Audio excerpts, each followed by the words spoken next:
नमस्कार, मैं विनय वर्मा और आप मुझे कुंडली रहस्य चैनल पर देख रहे हैं।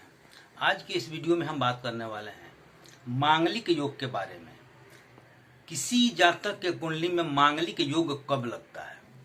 जब मंगल प्रथम भाव में हो, चौथे भाव में हो, सातवें भाव में हो, आठवें भाव में हो और 12वें भाव में हो, तो कुंडली में मांगलिक योग लगता है। मांगलिक योग मंगल से ही क्यों लगता है?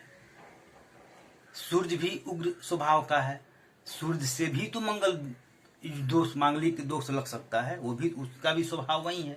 लेकिन नहीं, जात को इसके पीछे भी एक रहस्य है।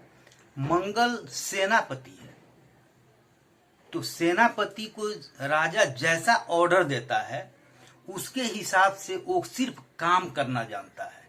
नेचर तो उसका वही है, उसका ड्यूटी वही है।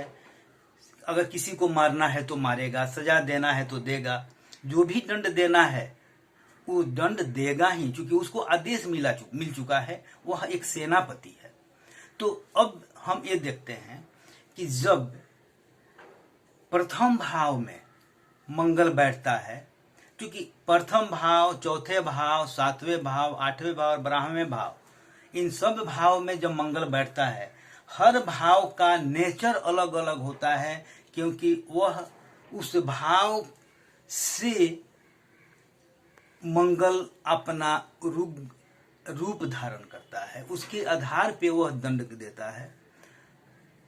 लेकिन ये नहीं कि मंगल सिर्फ दंड ही देता है, ऐसी कोई बात नहीं है।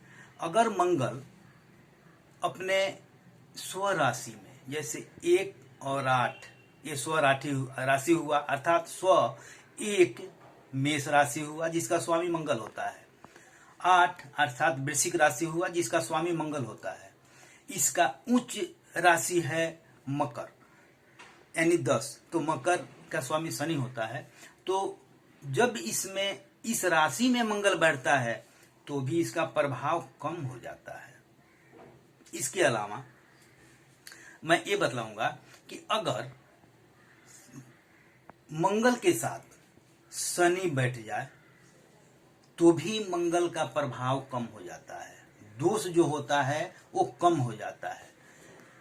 मंगल के साथ गुरु बैठ जाए तो भी उसका प्रभाव कम हो जाता है, या मंगल के ठीक 7वें भाव में शनि बैठ जाए तो भी उसका प्रभाव कम हो जाता है, क्योंकि शनि के 7वें भाव मंगल रहेगा, दोनों एक दूसरे के 7वें भाव में होते हैं, नजर पड़ेगा तो भी उसका प्रभाव कम हो जाता है।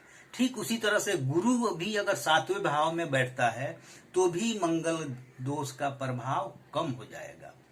तो यह इसका दोष नहीं लगने का या कम होने का मुख्य कारण है। इसके अलावा अगर कन्या लग्न में मांगलिक दोष लगे, लग्न में अगर 6 राशि बैठा और जिसका स्वामी बुध होता है, कन्या राशि होता है, अगर कन्या लग्न से मांगलिक दोष होता है तो अष्टमेश मेष होगा, मेष राशि होगा। उस स्थिति में भी मंगल का जो प्रभाव होता है बिल्कुल रुद्र रूप होता है, वह अच्छा नहीं होता है।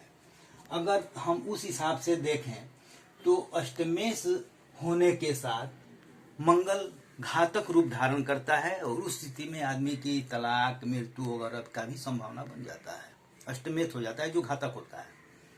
लेकिन अब हम एक एक करके आपको इसका बतलाएंगे कि पहले भाव में बैठने से इसका प्रभाव क्या होता है। वो देखिए, जैसे अगर मंगल अगर लग्न में बैठा है और 1, 8, 10 राशि में नहीं बैठा है, किसी दूसरे राशि में, यानी मांगलिक योग लगता है, बैठने पे, इस भाव में बैठने से मांगलिक योग तो होगा ही, लेकिन अगर ये राशि में बैठेगा तो उसका प्रभाव कुछ कम होगा। लेकिन अगर ये नहीं बैठता है, उसके अलावा भी अगर मंगल लग्न में बैठा है तो इस योग से जातक का कृष शरीर उग्र तथा उग्र स्वभाव, असंतुष्ट जीवन साथी का योग बनाता है।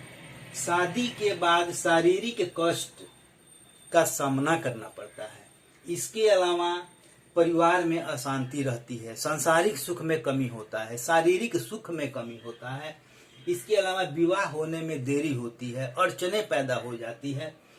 इसके अलावा शादी के बाद, अगर शादी होती भी है तो शादी के बाद ससुराल पक्ष में ससुराल वालों से मधुर संबंध नहीं बन पाता है, बराबर कलह बना रहता है, जिसके चलते हमेशा विवाद उस परिवार में लगा रहता है, कभी शांति नहीं रहती है। इसके अलावा अगर इस मंगल का महादशा और अंतरदशा हो जब भी पड़ेगा तो इसका प्रभाव और अधिक बढ़ जाता है। तो इसका शांति भी है।